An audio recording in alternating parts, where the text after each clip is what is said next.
Faslun utawi iki ku fasol fi isti'mali alati siwaki kang tetep ing dalem mertelaken hukumi nggunakaken alati siwak. Wa utawi siwak iku min sunanil wudu'i setengah saking pira-pira sunati wudu. Wa yutlaqulan din ucapaken apa siwaku lafat siwak aidon kelawan maneh diucapaken ala ing ngatasi barang yustaku kang den gawe siwakan apa bihi ma. Bayani ma min arokin saking kayu arok wa nahwihi lan sepadani arok. Pasal ini menerangkan tentang hukumnya menggunakan alatnya siwakan. Adapun siwakan merupakan salah satu daripada sunat-sunatnya wudu. Dan lafaz siwak juga bisa diucapkan terhadap barang-barang yang dipakai sebagai siwak, yakni lafaz siwak ini bisa bermakna alatnya siwakan, bisa bermakna perbuatan siwakan. Bisa dari kayu arok dan bisa dari yang lain. Pokok dari barang-barang yang kasar itu boleh dipakai sebagai siwak. Bahkan sekalipun driji syukur kasar kena gawe siwakan. Tapi syukur driji ini wong liya. Lek driji ini awake dhewe ndak iso. Sebab ndak iso siwakan dengan awake dhewe. Dadi kudu dari barang liya. Dadi tangane kancane kok kasar ya. Iki sik kait mondok, tangane sik kasar iki. Di nyelang gawe siwakan, aku lali ndak gawe siwakan nek. Sing penting ojo dipeksa. Lah dipeksa ya malah haram. Wasiwaku utawi siwakan iku mustahabun den sunataken apa siwak fi kulli halin ing dalem saben-saben tingkah. Siwakan itu hukumnya sunat dalam setiap keadaan. Bahkan siwakan ini sangat dianjurkan sampai-sampai Nabi dawuh, laula an asyukku ala ummati la amartuhum bisiwak inda kulli sholatin. Seandainya saya tidak khawatir membebani umatku, niscaya aku perintahkan kepada umatku untuk melakukan siwak setiap melaksanakan sholat. Itu saking pentingnya siwakan. Bahkan diriwayatkan innan nasa istabta'ul wahya faqala an-nabi sallallahu alaihi wasallam wa kaifa la yubti'u wa antum la tusawwikuna afwahakum wa la taklimuna adfarakum. Sahabat matur datang Kanjeng Nabi karena wahyu ini terlambat, wahyu telat. Terus Nabi dawuh datang para sahabat, wa kaifa la yubti'u wa antum la tusawwikun afwahakum. Bagaimana tidak telat wahyu ini sementara kalian tidak melakukan siwak? Sehingga rakno wahyu ini lambat datangnya gara-gara sampean gabeku tidak siwakan. Karena bau mulutnya itu mulutnya berbau sehingga malaikat tidak mau turun. Dan kalian tidak mau memotong kuku. Itulah penyebab wahyu itu terlambat datang.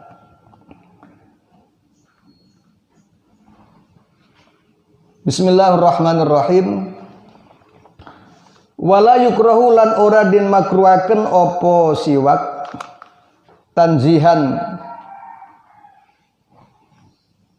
tanzihan kelawan makruh tanzih illa ba'da zawali angin ing dalem sause ling siri-sirngingi. lisoimi kadhi wong kang poso fardhon iku fardu anani saum au naflan utawa sunat au naflan utawa sunat.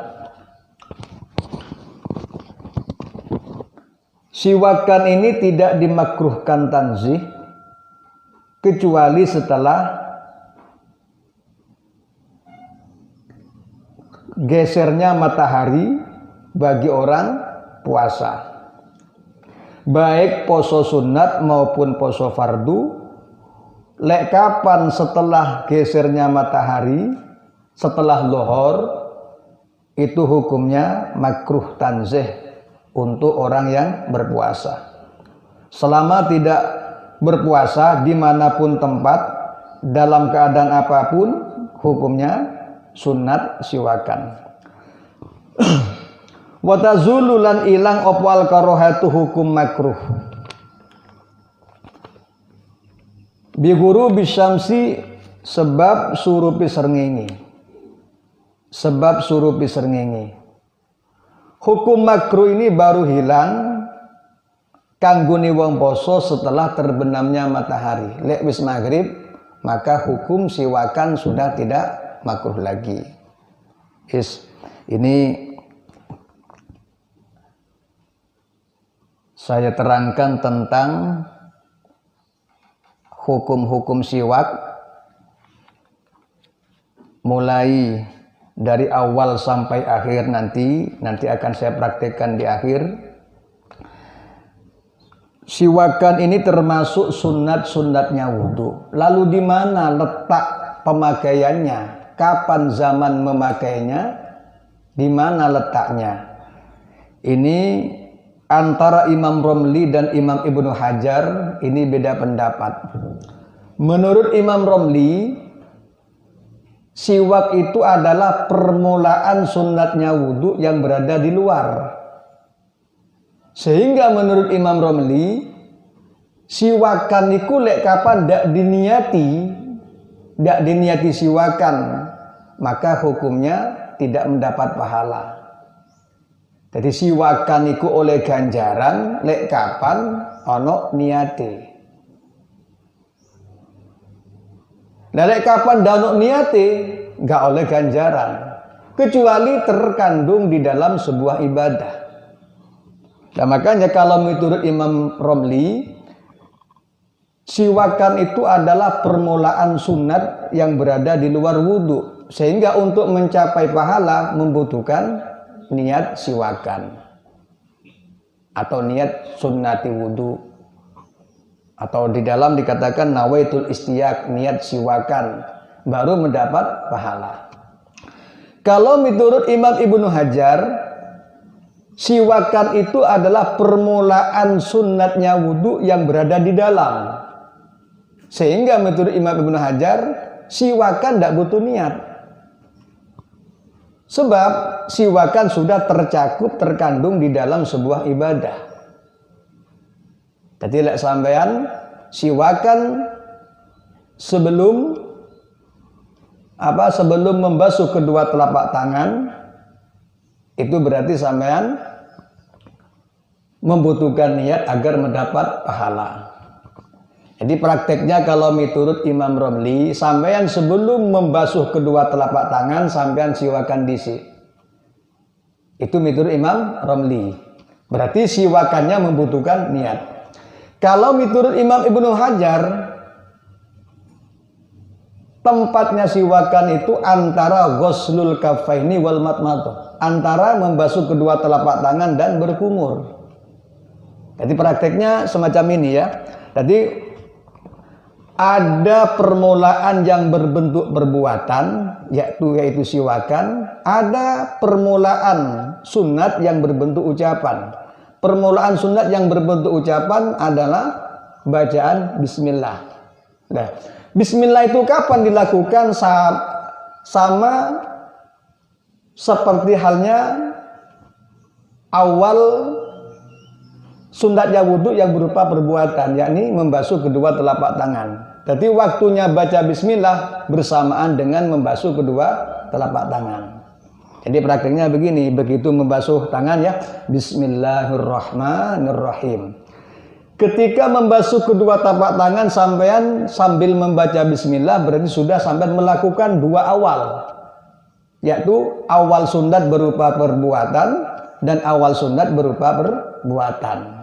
Jadi sampean waktu membasuh kedua tapak tangan membaca bismillahirrahmanirrahim. Tapi hati ini niat ya sunat melakukan niat nawaitu sunnatal wudu. Jadi hati ini guneman, hati ini menjalankan niat, saya niat melakukan sunnati wudu. Hati ini sungguh guneman, lesan yang ngucap bismillah, bismillahirrahmanirrahim. Hati ini guneman niat melakukan sunnati wudu. Dengan demikian berarti sampean sudah melakukan dua awal, yaitu awal sunatnya wudu yang berupa ucapan yakni bismillah, dan awal wudu, awal sunatnya wudu yang berupa perbuatan yakni membasuh kedua tapak tangan. Paham ya? Nah, setelah membasuh kedua tapak tangan ini barulah masuk waktunya siwak. Ini menurut Imam Ibnu Hajar. Sehingga siwakan yang dilakukan setelah membasuh kedua telapak tangan ini tidak membutuhkan niat karena sudah terkandung di dalam ibadah. Nah, bisa dipaham ya? Jadi sampean sing koyok kelaku-kelaku di masyarakat di wong sebelum wudu itu sudah siwakan. Itu betul termasuk awal atau permulaan sunat yang berada di luar, tapi menurut Imam Romli sehingga masih membutuhkan niat untuk mendapatkan pahala siwakan. Jadi sampean kayak kepingin ndak usah niat, sampean siwakan setelah membasuh tangan, membasuh telapak tangan, kemudian siwakan. Iku lek kepingin ndak usah niat. Paham ya?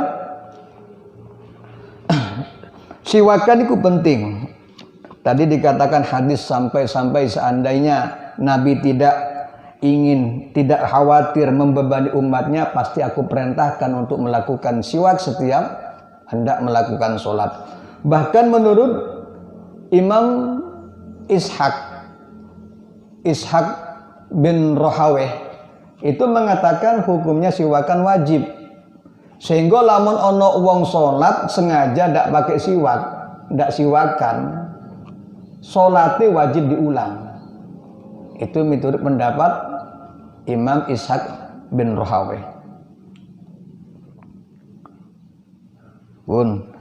Di antara faidahnya siwak diterangkan Nabi dawuh as-siwaku matharatun lil fammi. As-siwaku matharatun lil fami mardatun lirabbi. Siwakan itu menyebabkan mulut itu suci, dapat mensucikan mulut dan dapat mendatangkan ridhonya Allah. Waruya mathratun lil mal, dan diceritakan pula siwakan itu menyebabkan lancari rezeki. Siwakan itu ngarakno nambahi sugih, gampang sugih. Manmatun lil waladi, tur gampang duwe anak. Jadi siwakan itu diantara lain hikmahnya di samping mensucikan mulut, mendatangkan ridhonya Allah, juga masratun lil mal, melancarkan rezeki, marak nusuki, tur gampang akeh anake. Manmatun lil walad. Jadi subur. Jadi wong lek siwakan iku subur untuk kanggo produksi anak. Kalau sampean kepingin akeh anake yo sing sering-sering siwakan. Di samping yo ngarakno sugih, yo akeh anake, akeh duwike. Bismillahirrahmanirrahim. Waqtarolan milih sopan Nawawi, Imam Nawawi milih adamal karohati ing ora anani makruh mutlakon kelawan mutlak. Wa utawi siwak ayi siwaku tegesi siwakan fi salasati mawadhi'a ing dalem telu pira-pira panggonan iku asyadul wi sanget apaan istihbaban kasuprihi apaan istihbaban kasuprihi min ghairiha katimbang liyani salasa ahad wa utawi salah sijine salasa iku inda taghayyuril fami ing dalem nalika berubah cangkem ing dalem nalika berubah cangkem min azmin oleh berubah min azmin saking arae suwene menang wakila kila den dawaken apa huwa utawi azmin iku sukutun meneng tawilun kang suwi wakila lan den dawaken apa tarkul akli utawi azmin iku ninggal mangan wa innama qolalan angin pastini dawuh sapa musannif dawaken wa ghairihi ing dawuh wa ghairihi manane wa ghairihi lan liyani azmin liyasmula drapun mengku apa kau apa ghairihi liyasmula drapun mengku apa ghairihi mengku taghayyural fami ing berubah cangkem oleh berubah bi ghairi azmin kelawan liyani meneng kelawan liyani meneng kaakli dirihin koyok mangan barang kang duweni ambuh koyok mangan barang kang duweni ambuh karihin kang din sengiti karihin kang din sengiti min sumin sa'idomah harkati saking bawang putih min sumin saking bawang putih jadi di kamus harkanya sumin bukan saumin ya. Wabasolin lan bawang abang wa ghairihi malan liyani sumin wabasolin wa ghairihi malan liyani sumin wabasolin siwakan di 3 tempat sangat dianjurkan daripada di tempat-tempat yang lain.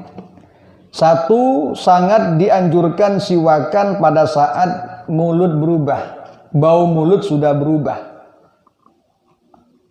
Oleh berubah disebabkan suwene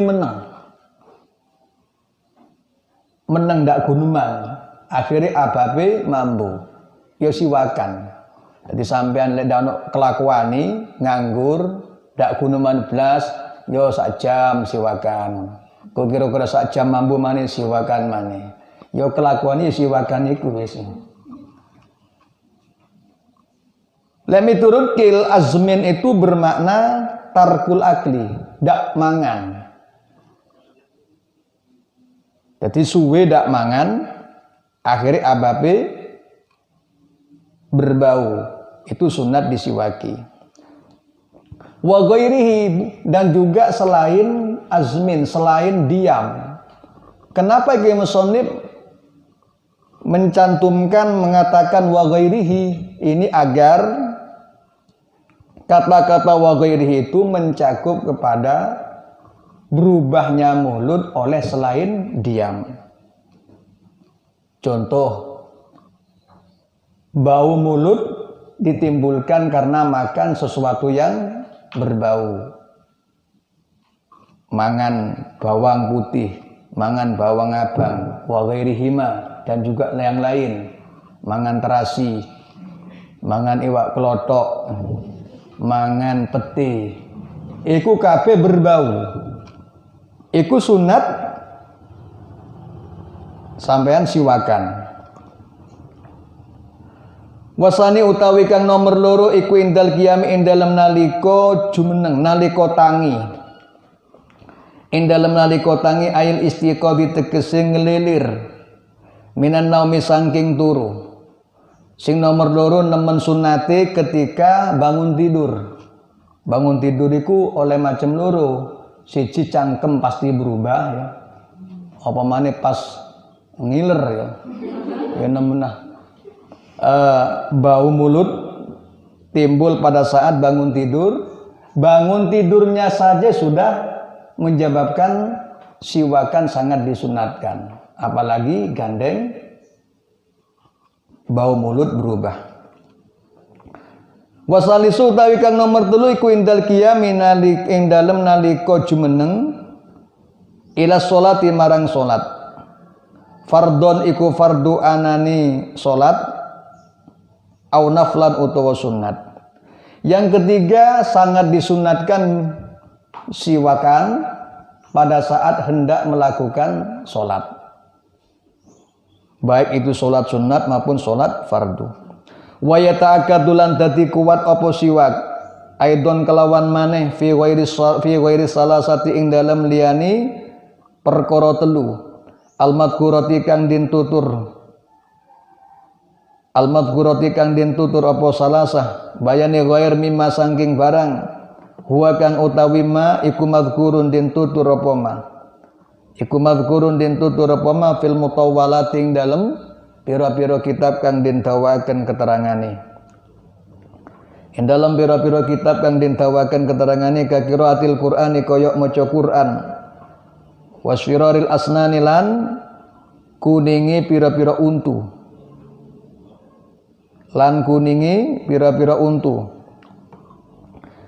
Juga ada kesunatan siwakan yang juga kokoh sangat disunatkan di selain 3 tempat tersebut.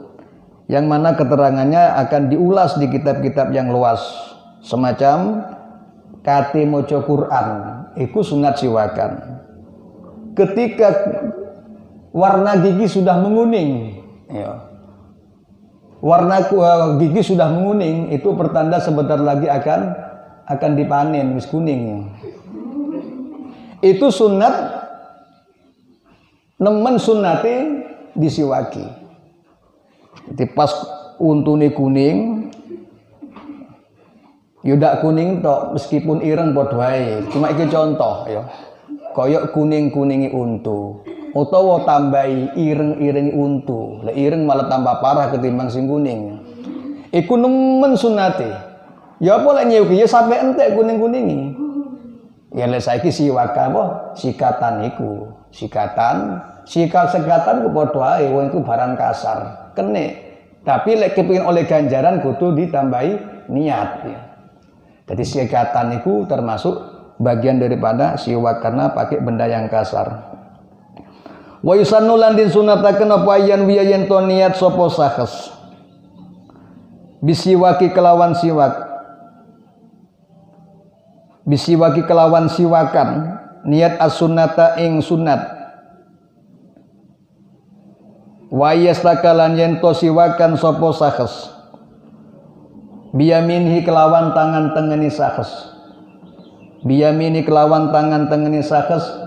wa yabda'alan yen to ngawiti sapa sahes bil janibi kelawan arah al aimani kang tengen mim famihi saking cangkemi sahes wa ayyumir rahulan yen to nglakoaken sapa sahes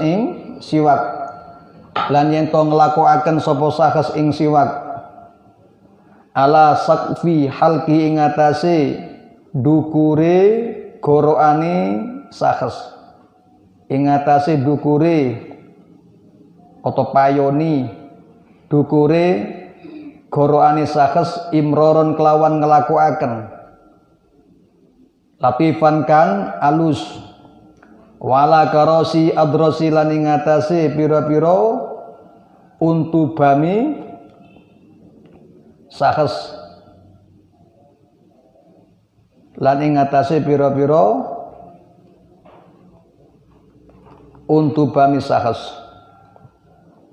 pun ini prakteknya sunat pada saat siwakan sampeyan melakukan niat. Ya apa niate? Nawaitul istiyakan. Atau cukup saya niat siwakan.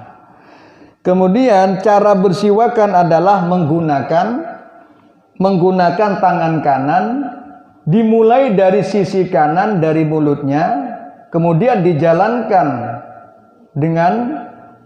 dijalankan melalui atap melalui di atas tenggorokannya dengan menjalankan secara pelan. Ini diterangkan oleh Kiai Sareh bahwa oleh Kiai Muhsi, yakni yang ngarang kitab Bajuri, diterangkan Sareh di sini tidak menerangkan secara detail tentang praktek siwak, tidak sempurna menerangkan cara bersiwakan. Kalau di dalam kitab Bajuri diterangkan wa ayyumirrahu ala sakfi halqihi ay ba'da imrorihi ala karosi adrasihi. Man karosi dari mana nih yo? Karosi pok bongkelan. Wa ala karosi adrasihi ngetasi pira-pira poe. Untuk bami sahas. Pun. Kalau miturut Kiai Sareh diterangkan bahwa menurut Kiai Muhsi diterangkan Kiai Sareh, yakni kitab yang mengarang kitab Fathul Qorib, itu belum sempurna di dalam menerangkan praktek siwakan. Yang sempurna bagaimana? Ini diterangkan wa ayyumirrahu ala sakfi halqihi ay bada imrorihi ala qarasi adrasihi tulan wa ardon wa ala baqiyati asnanihi ardon wa ala lisanihi tulan fasyarihu lam yurattib walam yukammil pun. Yang sempurna seperti ini ya. Jadi siwakan itu dimulai dari sisi kanan dari mulut, sisi kanan ya. Sisi kanan ditarik ke tengah. Ya, ditarik ke tengah. Untuk poe pangkal geraham, gigi geraham ini ada tul, ada ardon, ada tulan, ada ardon. Tul itu ke atas ke bawah. Jadi untuk gigi geraham itu ada prakteknya naik ke atas dan ke bawah. Jadi begini. Untuk gigi geraham. Kemudian habis ke atas ke bawah untuk gigi geraham ini ditarik malang ya ke tengah. Paham ya? Demikian juga yang kiri. Untuk gigi geraham itu ada tulan. Tulan itu ke atas ke bawah. Habis itu ditarik malang ke tengah. Sudah. Selesai ya. Begitupun juga di dalam. Di dalam ya. Jadi kalau yang gampang praktek itu yang biasa pakai siwak ini. Itu sudah bagus cara menggunakan siwak. Jadi tak ulang lagi, kalau gigi geraham itu ada dua macam teori, ke atas dan ke bawah, kemudian malang. Untuk gigi depan tidak ada ke atas ke bawah, hanya malang saja ya. Untuk gigi depan. Paham ya? Jadi yang ke atas ke bawah itu gigi geraham, kemudian ditarik ke tengah malang. Jadi nariknya ya dari pangkal, dari ujung, paling ujung ya. Nah, ditarik. Jadi geraham itu ada naik ke atas ke bawah, juga ada malang. Langsung ditarik malang ke tengah. Yes. Kemudian yang di sini atas ke bawah, habis itu tarik ke tengah. Paham ya? Demikian juga sama seperti itu dilakukan di dalam mulut.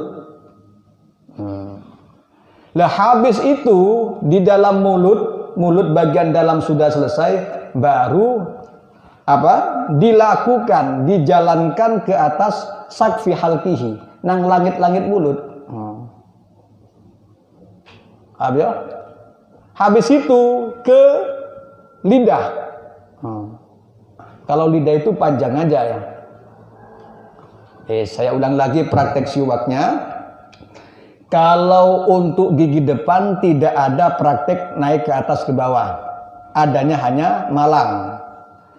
Untuk gigi geraham itu naik ke atas ke bawah dan juga sekaligus malang. Kalau lesaman siwakan pertama tarik ke atas ke bawah ya. Habis itu sampan polno nang ujung pangkal geraham ini langsung tarik ke depan, ke tengah ya. Kemudian yang kiri begitu juga. Ya, habis itu tadi ke tengah. Yes. Seperti itu pun dilakukan pada saat bersiwakan yang di dalam mulut. Paham ya? Setelah di dalam mulut prakteknya sama dengan yang di luar tadi, baru kemudian dijalankan ke atas langit-langit mulut dengan menjalankan secara halus. Habis itu terakhir lidah.